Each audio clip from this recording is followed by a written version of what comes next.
Hey everyone, day 7 of the Tom Holland-a-thon, and today I will be watching The Lost City of Z, or Z, I suppose. I have heard of this film before, and with that I literally mean I have heard the title before, because I did a tiny bit of research about this film, and apparently The Lost City of Z is some kind of El Dorado, Indiana Jones type thing, and I was under the impression that this would be a zombie film, so couldn't be more wrong. Anyway, I am the biggest fan of Indiana Jones you will ever meet, so I am really looking forward to this film. I also like Uncharted, and I think this is kinda like that. I know it stars Robert Pattinson, who is probably one of my favorite actors working today. In fact, I was considering picking him for an actor marathon, but then I realized that I had to watch 5 Twilight films, and I could not do that. So yeah, everything I know about this film only makes me want to see it more, so I think this is going to be quite an enjoyable little film to watch, so I will see you when I've done that. I'm back! So it was The Lost City of Z, not The Lost City of Z. Good to know! Anyway, this film isn't at all what I was expecting. I thought it was going to be an action-adventure movie about explorers exploring the dangers of the Amazon, but instead it was a biopic. You may not know this about me, but I have an irrational hatred for biopics. There's some good ones out there, sure, but in general I hate them. There's nothing that puts me off more than seeing based on a true story on a movie's poster. And the reason I dislike them is because I don't think real life events make for a good movie, because real life doesn't have a movie's structure, doesn't have arcs, conclusions, the way I like them in my films. And this movie suffered from that greatly. Anyway, this movie is about Percy Fawcett, an English explorer slash cartographer who has to chart the Amazon River.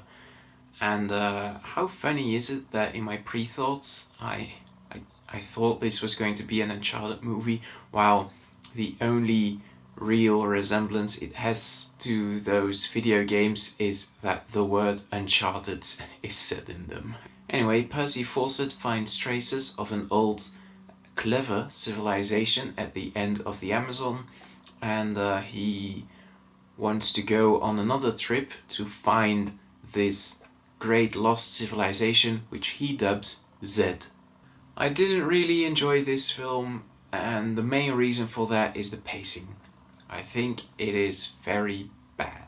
The film was way too long and way too slow. I think big chunks could have been cut out of it, but the thing that bothers me most is, for such a long and slow film, the movie doesn't really succeed in convincing me to care for these characters. It jumps from place to place and time to time very frequently, and it lost me in there, not because I thought it was very confusing or because I couldn't follow, but because I just didn't really care about anything. To me, this movie would have worked better if it were what I thought it would be, namely an adventure film about exploring the Amazon, and it still could have been based on those adventures by Percy Fawcett. Just take him and his crew and make an entire movie about one of those trips down the Amazon. I'm sure a lot happened. Focus on the dangers, like at one point there was a snake slithering across. That can't have been the only encounter they had with a snake, right? Just make a film about that. That would have worked a lot better than me. You could even have some of the mental issues that the crew has with exploring the Amazon, problems with food, problems with going crazy. All of that would have made a much better film in my opinion. Tom Holland was barely in this film. He's credited fourth, but I think it was only really in the last half hour. Granted, he plays a big role, kinda. 40 minutes into the movie, I had this sinking feeling that Tom Holland was going to play the grown-up child of Percy Fawcett, which meant that I was only going to see him at the end of the film, which is a little bit annoying, seeing as Tom Holland is the only reason I watched this film, and I was right. So, if you want to watch all of the Tom Holland films, you could probably just skip this one or watch the last 40 minutes or something.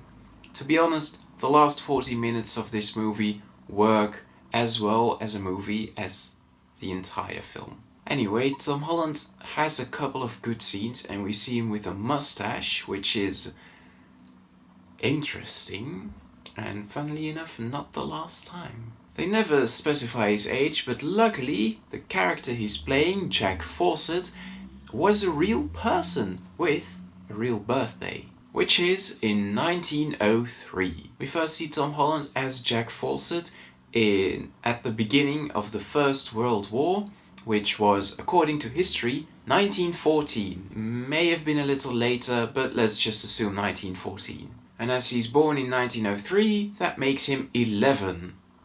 That is very young. Tom Holland does not look 11 in this film. We last see him in 1925, I think. It may have been 1924, I'm not sure, but Wikipedia says that Percy and Jack Fawcett disappeared in 1925, so let's just assume it was 1925, which makes him 22 in that scene. So Tom Holland supposedly aged 11 years, from 11 to 22, in the course of this movie. It does not look that way, and this is how it fits into the graph. Funnily enough, this film is simultaneously the youngest role Tom Holland has played and the oldest one. So all in all, this wasn't the film for me. I gave it a 6 because it still had some good aspects in it. I liked the production design and the acting, but really in general it wasn't my thing at all. Next episode I'm going to watch Pilgrimage, so do join me for that, and I will see you then. Goodbye.